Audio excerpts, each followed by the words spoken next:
We're about to look at some footage that has been locked away for decades. These will be outtakes from Friday the 13th final chapter. There is no audio with this material. It was found just as silent daily outtakes. So I'll be talking us through as it plays. Oh, there you go. As you can see, it's a cut hacksaw that bleeds, one of Tom Savini's signature tools. Of course, the difficulty is Jason has to hold the weapon very close to the throat so that you can believe it's embedded in there. Some of this is pretty disgusting. You believe he is actually sawing it. And then the trick for director and actor is to sync up the character's movement with the movement of the saw. The problem here, as you can see in this, crappy outtake, is that if the actor moves a lot, he pulls it away from his neck. If he doesn't move, it doesn't look like he's having his throat cut. So the outtake is limited in its value.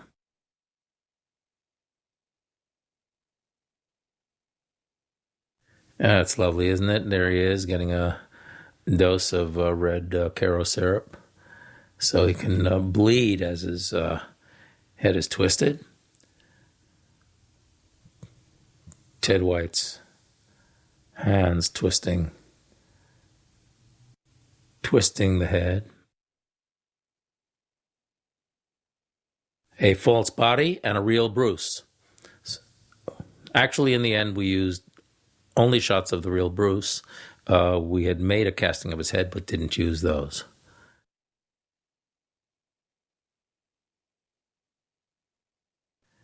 Here's a gutting of a nurse outtake. As you can see, weapon is bleeding before we start, but oh, there she goes. There's a jump cut in there. I guess a piece of the material has been taken out and used in the actual film. And this looks a little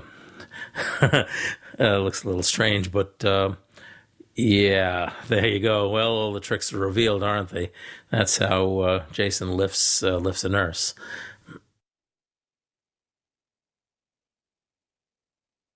Yeah.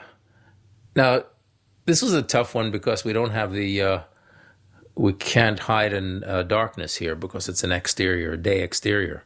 So this false neck, you sort of can see the way it doesn't quite, match her the makeup on her face. But in the end, in the film, we did some timing, color timing, to help ourselves. The thing about all of these scenes that you're looking at here is that they are really raw dailies of outtakes, things we thought weren't really good enough, and they haven't been treated in ways which we ultimately treated the material we used.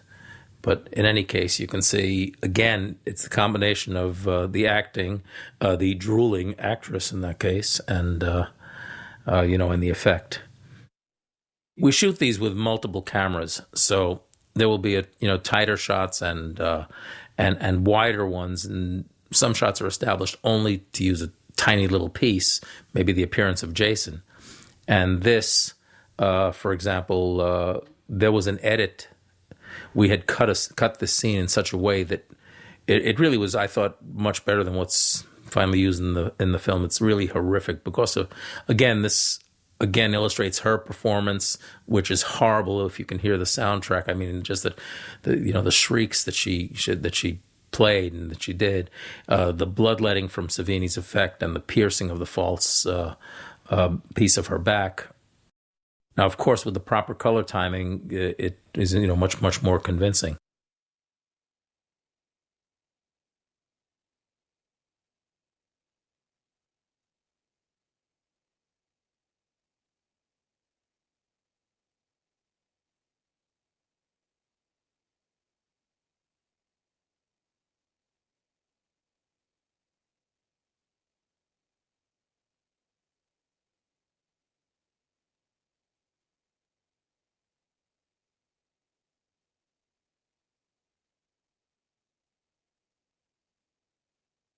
Now this shot is really done on the water. Besides, and it's the business of holding the piece down, the actor, and having the effect.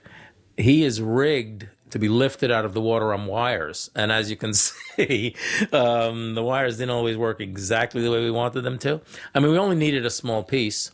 That's John Sherrod, who just came in with a cowboy hat. He was our stunt coordinator at the time. You can see these wires, and then we had to treat them. We didn't have the benefit of CGI back then, but we had to try to obscure them with other processes. But he was suspended and lifted. There's Crispin. Now that's a reverse action shot where you start out with the cut piece of. That's right, as you can see, the cut piece against his face, pulling it away, and then reversing it so that it appears to be whacking him. Now, of course, you can see there is Jason without the mask, Ted White, in his Ted White, glorious appearance, ducking into the shot back there. There it is.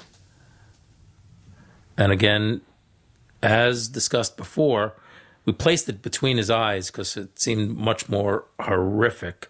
As you can see, that's much more difficult to watch than what we finally used in the film. So there was a possibility to cut a version, which of course everyone would have objected to, except a few of you demented viewers. But Crispin really played it, and it is pretty ugly and convincing. Crispin loved doing his death scene. I mean, he couldn't wait to do this. And as you can see, the giant grin at the end. Ah, yes. Ted cleaning the weapon, something I've used in other movies. I don't know, it's some obsession of mine. Now, as you can see, this was not a first take. The window's already broken. And she flies through.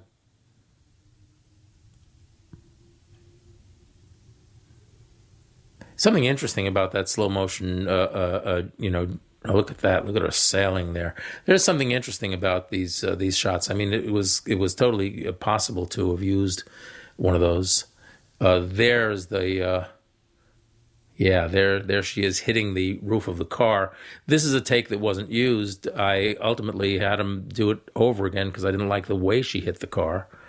So you'll see that in the one that's in the film, the car's already dented because I used take two. As you can see, an obvious casting of Lawrence's head, but it doesn't appear so in the final cut version. Tom always, tries to advise us to use a real hand or real body part along with any casting, so it helps sell the illusion. The important part here, you can see in the shadow, the implement in the back of the head. Okay, be careful that Ted doesn't creep into the shot. And again, rigged to bleed, his hand rigged to bleed for the breaking of the nose. As you can see, this could have been much more horrible had we used more of the shot. There we are, all reflected. There's the casting of the head, but of course intended to only, that's pretty hideous. That is ugly. But intended to be used only in the smallest few frames. Frankly, even in the final cut, to my way of thinking, I've left it on the screen too long, so I wish we had even trimmed it more. But in any case, this is intended to be just a few frame cut in between the real actor, the real hands, and yeah, there you go. And it looks like that little piece might have been more convincing than the one we used. So given the opportunity, we'd recut it. There you go. You can see all the tricks there. All right. Now she, as you can see, has the blade already implanted. Can't stand the idea of doing the scene apparently, but she's ready to do it. There you go. She's into the scene, and they throw some sticks at her foolishly. We did this a little bit better in the final version, where we actually put an air cannon behind the door and blow the thing up. And this cornball, attempt is, there it is.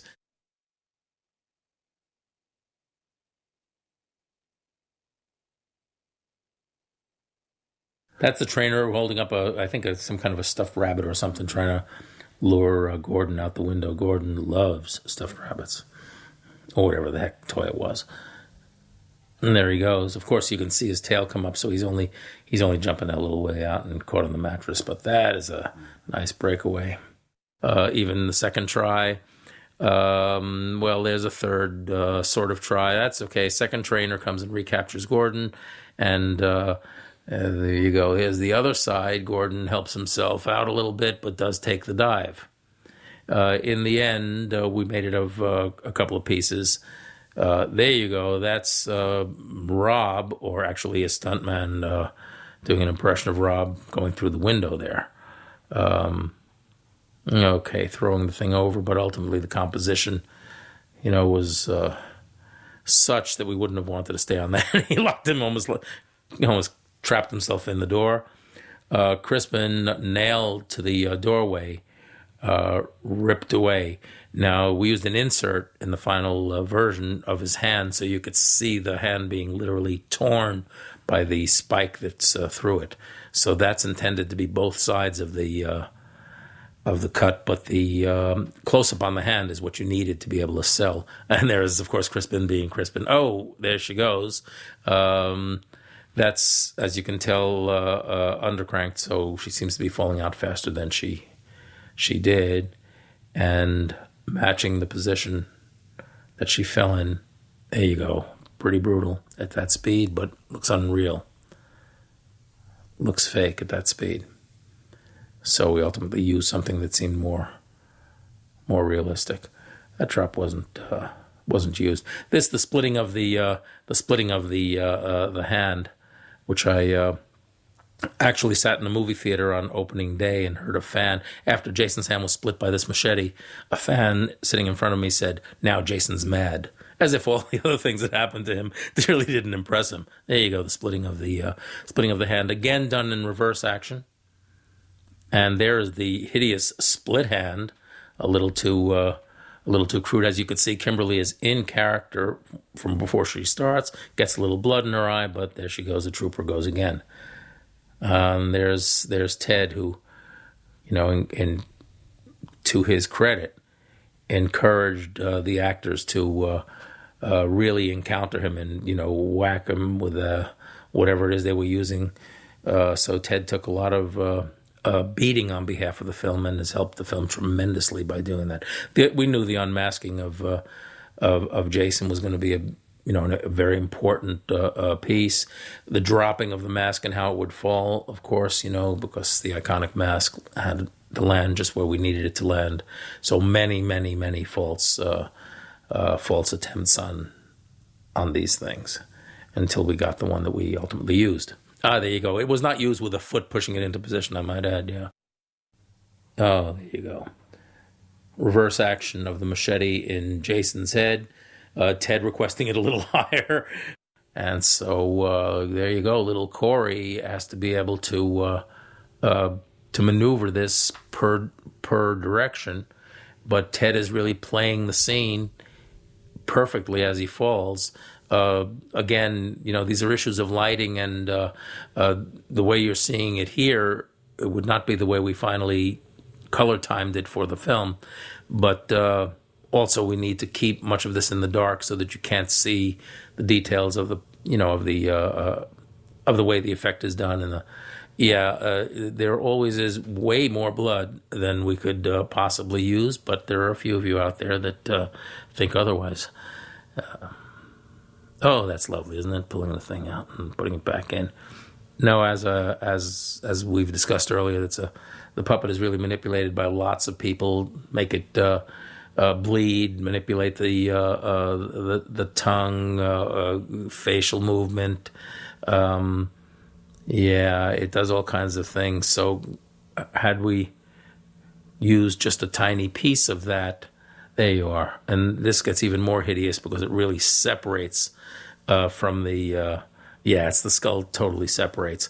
We could have cut a version that would have been believable. Of course, when you see it in the long form like this, it's not believable.